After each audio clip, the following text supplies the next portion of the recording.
The whole idea of Berserk is based around the concept of our dark side, or as Carl Jung, the Austrian psychiatrist, would like to call it, our shadow.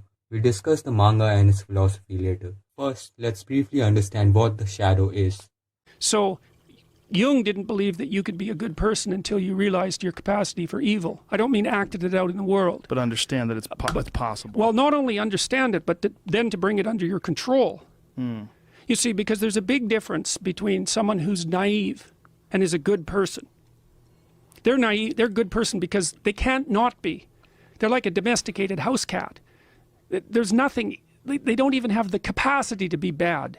So there's no morality in that. The morality comes when you're a monster and you can control it.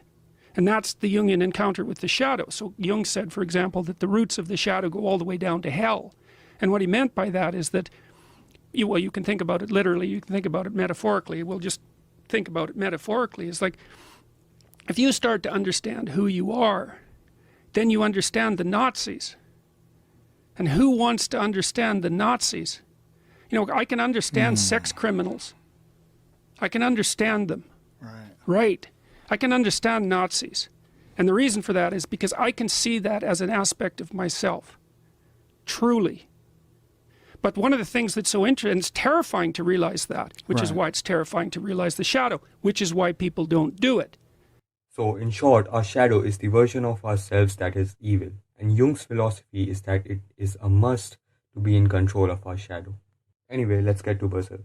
In Berserk, the two of the most important characters are Guts, who is the protagonist, and Griffith, who is the antagonist. Griffith is the kind of man who is willing to do anything for the sake of his dreams, whether it is sleeping with an aristocrat so that he can get money to take care of his mercenary group, or sacrificing his friends or raping his best friend's girlfriend Casca, whom Griffith knew since childhood.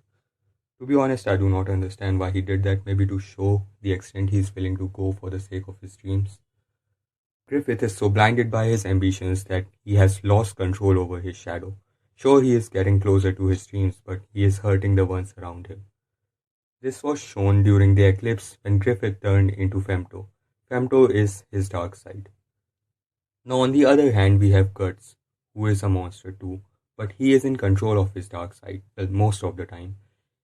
Guts is the kind of man who is willing to sacrifice himself for the sake of his friends. He is willing to protect whoever chooses to walk beside him. Guts is a man who is unapologetically himself.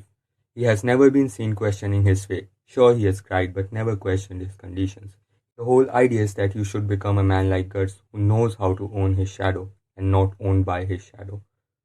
Honestly, I look up to Griffith for how ambitious he is and Guts for the kind of man he is.